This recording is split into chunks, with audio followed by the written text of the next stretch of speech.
currently fangirling about? Oh man, I feel like I'm always fangirling something, although usually sometimes I'm also tired. I really wish I could fangirl Willow, but I can't watch it anymore, so it's difficult to fangirl something when you don't have access to it. I had like a 24-hour period where I was like 22 hours of that. I was like a hardcore Willow fangirl. So I think right now it's mostly books. The books that my friends are writing, romance novels, that kind of stuff. I haven't had like a really immersive fandom experience in a while, but there's always Dragon Age, and I do love Dragon Age a lot. It's a video game that's kind of like a super violent dating sim. I mean, that's how I play it. I'm sure you're supposed to play it as like a RPG action something, but really I just want to make friends and influence people. So that's also what I'm super fanish about usually is Dragon Age.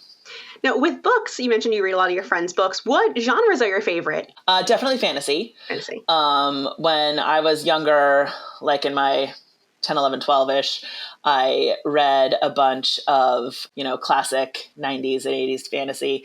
And then I realized that everybody who wrote those books, not everybody, but like many of the people who wrote those books are actually not great humans.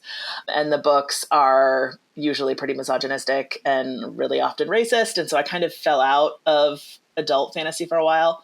And YA had all the like new sort of inclusive stuff. So I read a lot of that. But now there's been this kind of resurgence in fantasy. And when I say resurgence, I mean female authored or not authored by white dudes, basically. And so I read those books predominantly now with the occasional YA because it's still fun. And that's kind of where my focus has been the last few years. YA is always fun. I feel like it doesn't really have an age limit. It's always... No, it doesn't. It absolutely does not. People are always like, this book is for teenagers. And I'm like, yeah, but it's still fun. I mean, you know what else is for teenagers? Star Wars. Yes. So. I always think of Twilight. Like, it became such a phenomenon among middle-aged women. That was the big thing, Because it was fun. It's fun. It's escapism. There's no age or limit to it. Yeah, for sure. So your newest novel is Crimson Climb, and it is set within the Star Wars universe. And it's set for release on October 10th, which is very soon, very exciting. Yeah. Can you tell us a little bit about what to expect from the novel? Sure. So Crimson Climb, as the title sort of suggests, is about Kira, who we met the first time in the Solo movie. She's appeared in a couple of books, Most Wanted by Ray Carson and the Solo novelization by Mur Lafferty. She's also been in a bunch of the comics that take place like in the Return of the Jedi era. Those are by Charles Soule and Greg Pak. And I am writing her during the Solo movie. So it's basically after she and Han get separated, but before they come back together in the movie. So that I think it's a 3-year period. And so it's basically her downfall in the White Worms and her recovery, I guess, for lack of a better term. It's not really much of a recovery in Crimson Dawn with Dryden Voss. So as an author, what is your process like of trying to capture a voice of a pre-existing canon character? For Kira, it was interesting because I didn't have a ton of vocal stuff to work with. I like to have like the idea of the character and then also the literal voice. And I got super spoiled the first time, obviously, because I was working with Ashley Eckstein and she's amazing. So to get Kira's voice, I watched the Solo movie a bunch of times. It's one of my favorites. So I watch it pretty frequently anyway. And then I watched other stuff that the actress is in because I wanted to sort of get an idea of her facial expressions. She has a very, very good stoic face in obviously Game of Thrones and in Terminator. And then I watched a few of her like more contemporary rom-coms because she has an amazing face. And I wanted to sort of get like her expressions and the way she sounds when she's laughing, even if she's not going to laugh very often and like that kind of stuff. And then for Dryden Voss, I watched A Knight's Tale like 14 billion times over the course of my life, also recently. And then anytime I had to write one of his like scenes or speeches, I was basically like Chaucer, but make it evil. So much fun. Like I kept having to be like, no, he can't be in this scene. He can't be in this scene. You don't need him. The whole book. He can't be in the whole book, but he's so much fun. Do you feel like the character sort of takes on a life of its own when you are enjoying it that much? Sometimes, yeah. Not so much with Kira and Dryden Voss because we know what happens to them and we know sort of how their stories go. But this book actually has the most original characters I've ever had to write for Star Wars. Ahsoka had a bunch, obviously. And then the Padme books had a lot of characters that I had to develop a lot, but the characters themselves already existed. And then Kira was basically like open season. Like there's all kinds of new people in this one.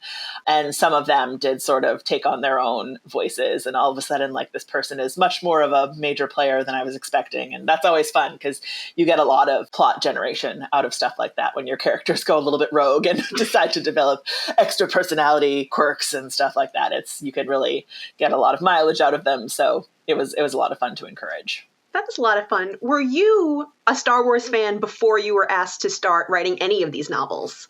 Yes. So I frequently joke that I don't remember life before Star Wars. My brother's 10 years older than I am, and he is my enabler. So I probably would have been about like 3-ish the first time I heard on vinyl the Return of the Jedi. It was kind of like half audiobook, half cast play. Like part of it was narrated, but part of it was the actual sounds from the movie on a literal record. So I got to listen to that, and then eventually did manage to watch the movies. But I would always catch them on television because that's how we used to watch things back in the day. So it was more of I didn't always see the beginning. Like I don't think I saw the beginning of A New Hope the first like 4 or 5 times I watched it. It was always one of those things where it's the middle or the end, right? You catch like I don't think I saw the Tatooine parts for a while. So like I'm like, I don't know why this child is so sad. He just flashed into the universe. Yeah. What was, going back to Ahsoka a little bit, what was your knowledge of that character before you jumped into the novel? So I had watched the entirety of the Clone Wars as they existed at the time. When I started to write the Ahsoka book, I had put off watching the Clone Wars for quite some time because I was like, they're going to make me like the clones and then I'm going to be sad. and then I started watching the Clone Wars, and in the very first episode, Yoda's like, take off your helmets, you're all individuals. And I'm like, oh no. And it doesn't get any better from there. And then I got Ahsoka, and I was just like horrified every time she's off on her own because you don't know what happens to her. And I was totally unspoiled, so I didn't know what was going to happen to her. And then I was about halfway through season 4, I think. And I went to New York to meet with my editor at Disney Hyperion on 1,000 Nights, which was a different project I was working on at the time. Mike Siglane from Lucasfilm happened to be in the office that day, so we talked. And on the plane on the way home, I was like, it's going to be Ahsoka. I should finish the Clone Wars. So I did. And then by the time I started writing the book, we were halfway through season 2 of Rebels. That's why I watched the Clone Wars, because I wanted to watch Rebels. That's right.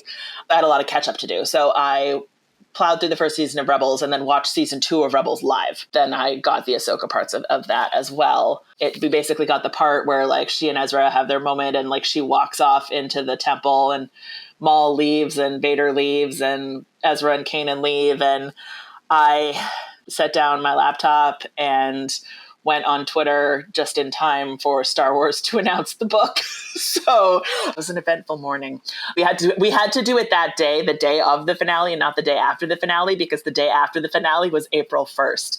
And they were like, we can't announce the first novel about this character and the first time she's appeared in a decade. We can't announce that on the 1st of April. It has to be on the 31st of March. The whole fandom would think. Yeah, the whole fandom would light itself on fire. So we had to do it the day of the finale, not the day after.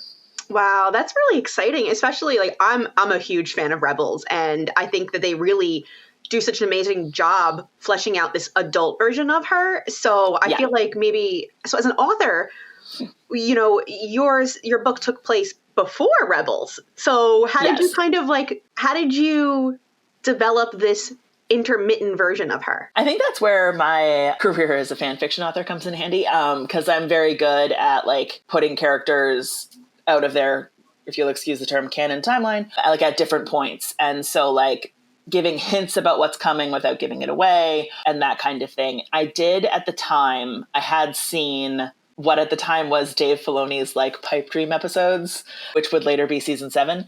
So I knew most of that, but I hadn't seen any artwork for it. I'd just seen like the episode breakdown. So that's basically what I was working with when I went to write the book. I had, my first outline, and they were like, you can't have any of those characters. And then I was like, oh. And then I was like, okay, so you're going to have to tell me then like how she gets her crystals if we can't get it the way that I suggested. I guess I can talk about it now because he's actually in the show. So in my original proposal for the Ahsoka book, she goes to Ilum, realizes that it's too wrecked by the Empire for her to land on. And so she's like, who do I know that might still have access to crystals? And she comes up with the David Tennant droid. And then she's like, but how am I going to find that droid? I'm going to find somebody who knows how to find the droid. And then she goes to find Hondo. And so like she has this like whole thing with Hondo. And they were like, yeah, you can't have either of those characters. Oh. And so I was like, fine, I guess. And then I pretty much said like, you're going to have to tell me how she gets her crystals then, because I think Dave has like an idea. And so Dave was like, she gets them from an Inquisitor. Right. And so we went back to building the book. And at the time, so basically the first thing Dave told me was, she goes to a planet and she meets like somebody there. And then, the Imperials show up. And so I had done this whole thing with the villain. And then when Dave was like, what if she gets her crystals from the Inquisitor or from an Inquisitor? I made up an Inquisitor and added him to the book. So then there were 2 Imperials on the planet that you kind of had to watch out for. But that was fun too, because then you get to write like different kinds of evil, which is always fun. That was basically most of the outline that I got. The rest of it was kind of things I got to flesh out. And one of the things I love about working with Story Group is that they're super encouraging. Like they want you to invent planets. They want you to invent species. They want you to like come up with all of these things, which was a little intimidating, I think, for my first time out, to the point where like I wrote R2-D2 into the book without permission. And I was like, I really hope they let me keep them because I don't know what I'm going to do if I don't have R2-D2 in the scene. But they did, so it was okay. So something that I was super excited about as a fan was when Tales of the Jedi came out in episode 6, which is called Life and Death. There are a lot of elements from your book incorporated into Ahsoka's past. So how did that feel as a creator, seeing your story actually animated and brought to life? I think that's one of the cool things about working for Star Wars is that it is always such a collaborative experience. But at the same time, you don't have to worry about like complete adherence to a single thing. So like you get Dave's version of she goes to a planet, meets somebody, and then an Inquisitor shows up. And then you get my version of she goes to a planet and meets an Inquisitor or meets a person and then an Inquisitor shows up. And the 2 stories can exist because one of them is how I saw it, one of them is how Dave sees it. And because you can do things in animation that you can't do in print and vice versa, we kind of have that expanded version with multiple points of view, if you will, as to what's happening in the story. And that's always been one of my favorite things about working within the Star Wars universe is that sort of like, okay, what if we do this? Okay, what if we do this? Okay, what if we do this? And kind of working together. That's a lot of fun. It is. Besides being a published author and award-winning novelist, you were a forensic archaeologist. I was for a very brief period of time. Very brief period. Can you tell me just a little bit about your career and how you got from there to where you are today? So I got my master's in forensic archaeology and graduated in 2007, which was a really bad time to be applying to graduate school. It was a wonderful recession. And so I never did anything further academically. I was an archaeologist for a little while in Alberta, but it wasn't the kind of archaeology that I wanted to be doing. Also, it was a lot of walking around in the forest carrying 40 pounds of gear. So like I wasn't super into it. The study versus the practice is very different. Yes. Like field archaeology, I like. That particular kind of field archaeology, not so much. And so when I came back, I was still kind of back from Alberta, which was where I did the forestry archaeology. I was still entertaining grad school as an idea. I was working a bunch of retail jobs. And since 2009, I had been actually writing novels. And before that, it had all been fan fiction. So from 2002 on, it was fan fiction. And then 2009, I started writing novels. And then I wrote a lot while I was in Alberta because it was winter for most of the time I was there and it just got dark at 4:00. And I'm an introvert, so I stayed at home and I wrote a lot of Sanctuary fan fiction. And I met a lot of people and I really got good at writing that year, I feel like, which is also the year I wrote my first novel that got published. It was my third novel but the other two are bad. And so I kind of made the change. And I feel like the difference between archaeology and writing a novel is not that different in terms of making the jump. In archaeology, you are given a bunch of things and you make a narrative out of it, to the best of your ability and with what science you have and all that kind of stuff. But there is quite a lot of piecing together of different parts of people's lives and different experiences and different scientific methods and all that kind of stuff to come up with the story. I think that really lends itself well to writing a novel. Also, archaeology makes you really good at research and gives you a tremendously large knowledge base, both of which are very useful for writing books as well. Yeah, similarly, my background is in history. I have my degrees in history, so it kind of does have similar aspects. And, you have to have these analytical skills, these research skills, Yeah. And they do lend to the creative side, outside of academia. Yes. And now you said you started off writing a lot of fan fiction. How did that help hone your skills later down the road? I think two ways. Part of it is just volume. Like I wrote almost 500,000 words of fan fiction before I started writing original stories. Probably more than that, actually. Because that was when I stopped counting I didn't take all of my FF.net stuff over to AO3 because the FF.net stuff is real bad. So and then I stopped uploading to FF.net because we call it the pit of voles for a reason. And so I don't have like an accurate number of how much fan fiction I've written over the years, but it's definitely over 500,000. By the time I got to the Sanctuary fandom in 2010, I had a pretty good community. We'd come up through Stargate and CSI, which were both very like fact-based and research-based. And then when we got to Sanctuary, it was just all over the place in terms of history. So you got to be really good at one particular point in history, and then other people would ask you questions about it and all that kind of stuff. So in addition to sort of the volume that I was writing, I also developed a community of other writers that I could work with. Some of them would go on to become my critique partners, and they still are. And I also got a sense of how to write.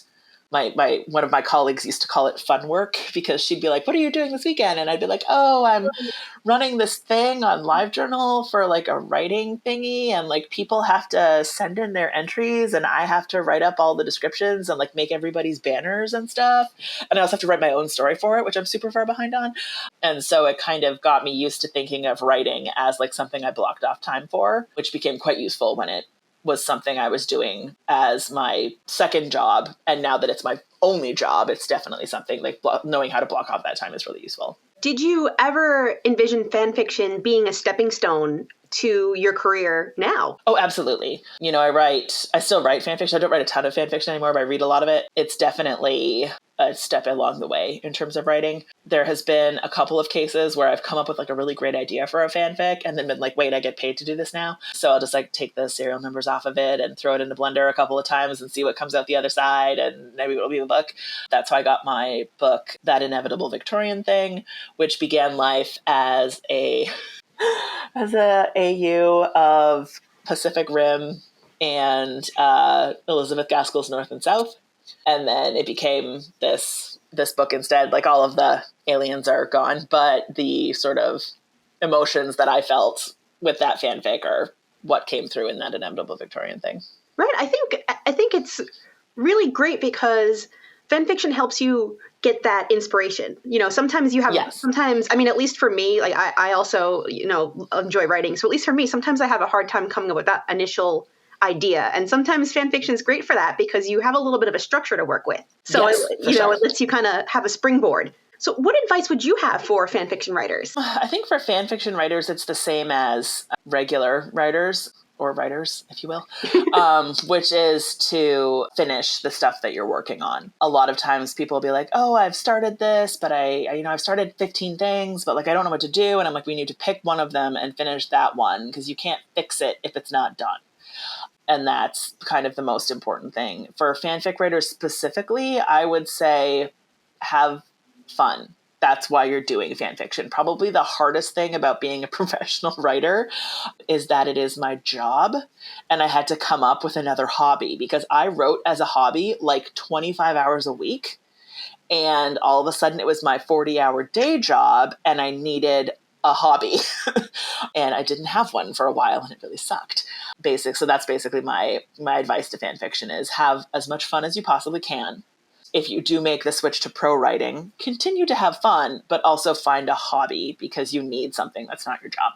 Right. I never even thought of it that way. That's really a great point that you're writing fan fiction because obviously it's something you love. It's something that is inspiring you from something else, but majority of the time it's not your job. So what did you go into as far as hobbies when you started becoming a professional writer? As I said, for a while I didn't have one. And then I realized that reading was also my job. So that was 2 hobbies gone. And then one thing I learned to do was I relearned how to read for fun, which helps. And then I also took up video games and cross stitch. So those are my hobbies now. Do you still... And travel, I guess. And travel, which I can afford now, which I couldn't afford. Oh, where well, I know you're going to be in New York next week for New York Comic Con. I'm in New York as well. I'm super excited about that. Have you done New York Comic Con before? Yes, I was there in 2016 and 2017. And what are you going to be on any panels? Yes, I am on the Lucasfilm panel on Sunday. Okay. And then there's a signing directly after that. And that's all I know of my schedule so far because we're still putting it together. That's an exciting schedule to begin with. That's a great panel. Yeah, I will be on Instagram all weekend, so you'll be able to find me by my posts probably. That's great. You kind of touched on this a little bit, but what advice would you have for people who want to turn their passions in general into a career? I think one of the things that's the most important is if you're coming up with a side hustle or if you are making something your job, is to make sure that you're willing to lose it in some way. Like if it's, something that you do for fun, once it becomes your job, you're not going to be doing it for fun anymore. It becomes a little bit more stressful. It becomes, something that's required. And it's still fun. Like I love my job, but it's not the same as when I was writing fan fiction. And I think that that's sometimes something people don't realize, like that whole thing, like, oh, if you love your job, you'll never work a day in your life. No, you'll just work all the time, right? Like all the time. And it's important to have hobbies. So even if your downtime is enforced, like if you just take 3 hours every day and watch your way through Disney animated movies until you come up with something better, it's really important to have that time away from your job because even though you still love it, it's now got that additional pressure to it. So yeah, if you're gonna turn something you love into your job, make sure you have something else that you love. Basically, is what it comes down to. I think that's wonderful advice, and I think that's a great way to wrap us up for today. And thank you very much for taking the time to talk to me, and I really look forward to getting this interview out there. No problem. It was fun.